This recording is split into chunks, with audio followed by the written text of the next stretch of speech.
अस्सलाम वालेकुम दोस्तों, ये मंजर दुनिया के अमीर तरीन शहर दुबई का है, जहां आम दिनों में बुलंदोबाला इमारतें और चमकते हुए होटल नजर आते हैं। लेकिन पिछले चंद दिनों से इन चमकती हुई इमारतों से धुआं उठता हुआ नजर आ रहा है। लेकिन सवाल ये है कि ऐसा क्यों है? क्या ये सिर्फ एक नई जंग है या इसकी जड़ें पिछले 100 साल पुरानी हैं? क्योंकि ईरान मुत्तहदा अरब अमारात पर सबसे ज्यादा हमले कर रहा है। इसमें कितनी हकीकत है कि दुबई पाकिस्तानियों को तेजी से डिपोर्ट कर रहा है? मुत्तहदा अरब अमारात क्या इस्राएली रियासत बन चुका है? इस मुल्क ने सूडान के बच्चों और औरतों के साथ क्या किया था? ये सब कुछ जानेंगे आज की इस वीडियो में। मुत्तहदा अरब अमारात, जिसे जुबान आम में दुबई कहा जाता है, जिसकी कुल आबादी 1 करोड़ 10 लाख के करीब है और इसका कुल रकबा 83,600 मुरबा किलोमीटर है। मुत्तहदा अरब अमारात का बॉर्डर सऊदी अरब और ओमान से लगता है।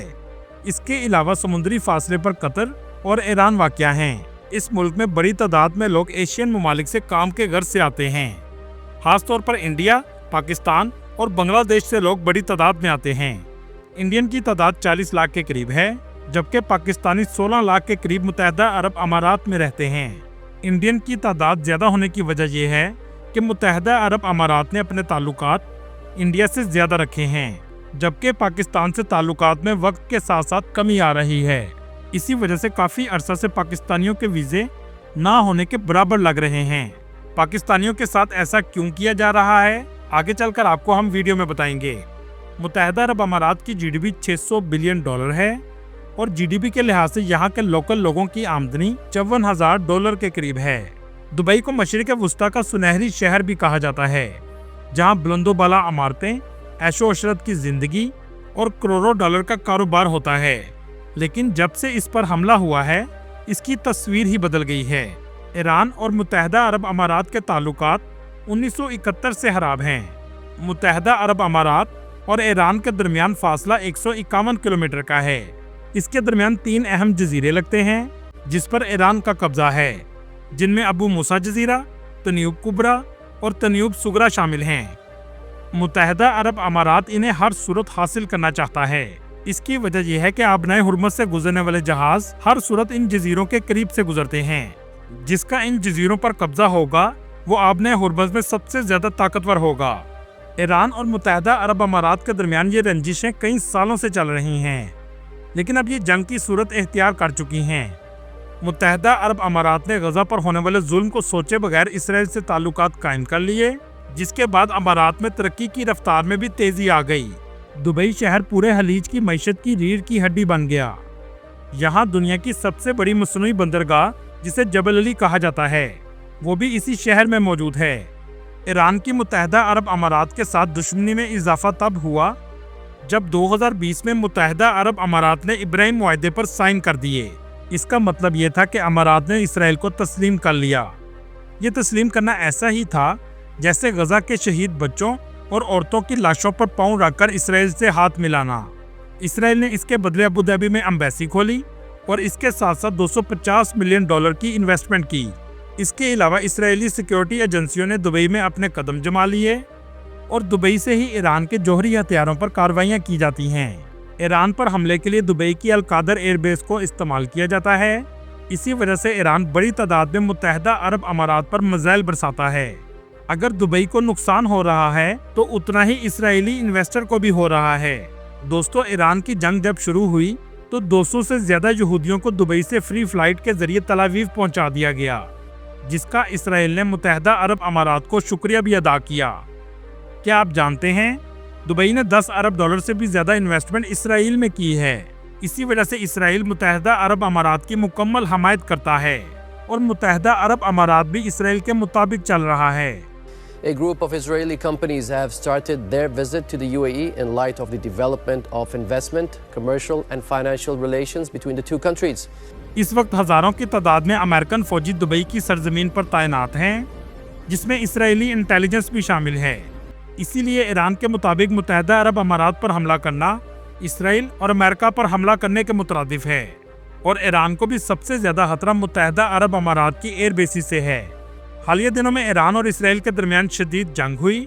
अमेरिका ने भी ईरान के एटमी तनसीबात पर हमले किए جواب میں ایران نے اسرائیل کے ساتھ ساتھ متحدہ عرب امارات کو بھی نشانہ بنایا، کیونکہ ایران کا موقف ہے کہ امارات نے اپنا پانی، اپنی ہوا اور زمین اسرائیل اور امریکہ کو دے رکھی ہے۔ دوستو، ایران نے فجیرہ ریاست پر کیوں حملہ کیا؟ کیونکہ یہاں کے تیل کا ٹرمینل انتہائی اہم ہے۔ ایران نے آبنائے ہرمز کو بند کر رکھا تھا، لیکن فجیرہ وہ واحد جگہ ہے جو خلیج آف عمان میں کھلتی ہے۔ اس کی پائپ لائن آبنائے ہرمز کو نظر انداز کرتے ہوئے تیل نکال سکتی ہے۔ جب ایران نے دیکھا کہ امریکہ پروجیکٹ فریڈم کے تحت دبئی کے ساتھ مل کر فجیرہ کے ذریعے تیل کی سپلائی شروع کرنے لگا ہے، تو ایران نے فجیرہ پر حملہ کر دیا، جس کے بعد فجیرہ کے تیل کے ڈپو کو آگ لگ گئی۔ تسنیم نیوز کے مطابق ایران نے وارننگ جاری کی ہے کہ اگر متحدہ عرب امارات اسرائیل کا ساتھ دیتا رہے گا تو اسے بھی سبق سکھا دیا جائے گا، کیونکہ دبئی بھی شیشے کے گھر میں بیٹھا ہے۔ اس حملے میں کچھ انڈین بھی زخمی ہوئے ہیں۔ 2 دسمبر 1971 سے پہلے متحدہ عرب امارات 7 حصوں میں تقسیم تھا، جس کے بعد اسے برطانیہ سے آزادی ملی اور 7 ریاستیں اکٹھی ہوئیں، جس کے بعد متحدہ عرب امارات وجود میں آیا۔ ان ریاستوں میں دبئی، ابوظہبی، شارجہ، عجمان، ام القوین، فجیرہ اور 1972 میں ریس الخیمہ بھی ان کا حصہ بن گیا۔ پچھلے 48 سالوں میں امارات میں ترقی بہت تیزی سے ہوئی ہے۔ جدید عمارتیں، luxury life style, tourism, financial companies بڑی تعداد میں امارات میں آ کر آباد ہوئی ہیں۔ یہاں تک کہ فلائٹس کا بھی دبئی ہب بن چکا تھا۔ لیکن اس جنگ سے پہلے کوئی نہیں جانتا تھا کہ اس ترقی کے پیچھے اسرائیل کا پیسہ اور سوڈان کے بچوں کا خون شامل ہے۔ آج دبئی کو اربوں ڈالر کا نقصان ہو چکا ہے۔ ایک رپورٹ کے مطابق $120 بلین سرمایہ امارات کی مارکیٹ سے نکل چکا ہے۔ 18,400 فلائٹس کینسل ہو چکی ہیں۔ دبئی کی آمدنی کا سب سے بڑا ذریعہ سیر و سیاحت تھا، جو بہت بری طرح متاثر ہے، کیونکہ دبئی میں ٹورزم آنے کی 3 وجہ تھیں۔ لگژری لائف سٹائل کو دیکھنا، فحاشی جو مکمل طور پر عام ہو چکی تھی، دیکھ کر لگتا ہی نہیں تھا کہ یہ مسلم کنٹری ہے، اور لوگ امن اور سکون کے لیے یہاں آتے تھے۔ لیکن اس وقت یہ تینوں چیزیں اس ملک میں موجود نہیں۔ متحدہ عرب امارات کی ریاست کو عرب خاندان چلاتے ہیں۔ معاشی بحران کی وجہ سے امارات کا آپس میں اتحاد بھی خطرے میں ہے، اور امارات نے خود کو بچانے کی امید صرف اسرائیل اور امریکہ سے رکھی ہے۔ یہاں تک کہ خطے کے دوسرے عرب ممالک کو بھی اس نے چھوڑ دیا ہے۔ اس کا ثبوت حالیہ دنوں میں امارات کی اوپیک سے علیحدگی ہے، یعنی تیل برآمد کرنے والے ممالک کی تنظیم سے علیحدگی۔ اوپیک کو بنانے کا مقصد تھا کہ تیل کی قیمتوں میں کنٹرول رکھا جائے۔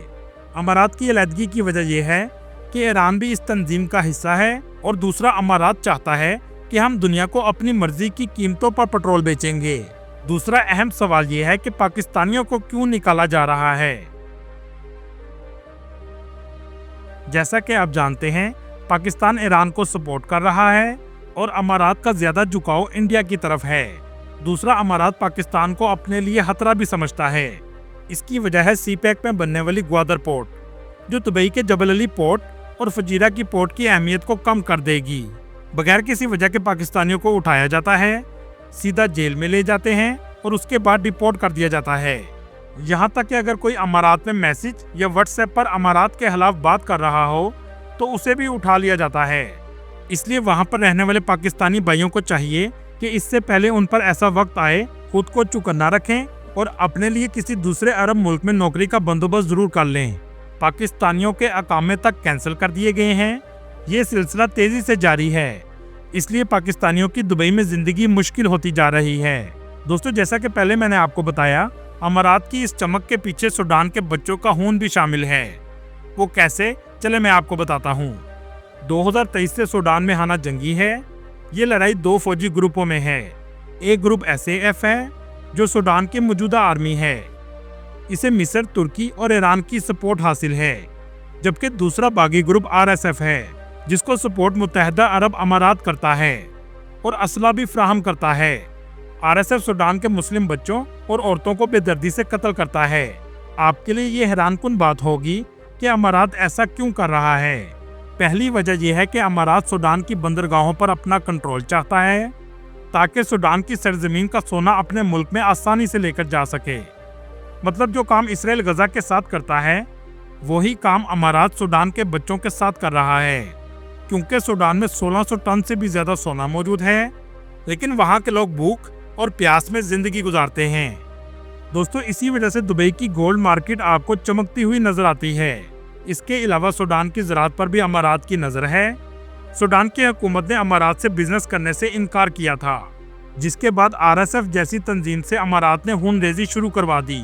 मतलब पैसों की खातिर मुसलमान का गला काटने पर भी तैयार है। UNO में सूडान के नुमाइंदे ने इसका जिम्मेदार अबू धाबी को करार दिया था। अल्लाह ताला दुबई में मौजूद पाकिस्तानियों की मदद फरमाए और दुनिया में अमन आ जाए, आमीन। दोस्तों ये थी आज की हमारी इन्फॉर्मेटिव और दिलचस्प वीडियो। आपको वीडियो कैसी लगी कमेंट में ज़रूर बताइएगा, और नए आने वाले दोस्तों से गुजारिश है हमारे चैनल को सब्सक्राइब और लाइक ज़रूर कीजिएगा। अगली वीडियो तक अल्लाह हाफिज़।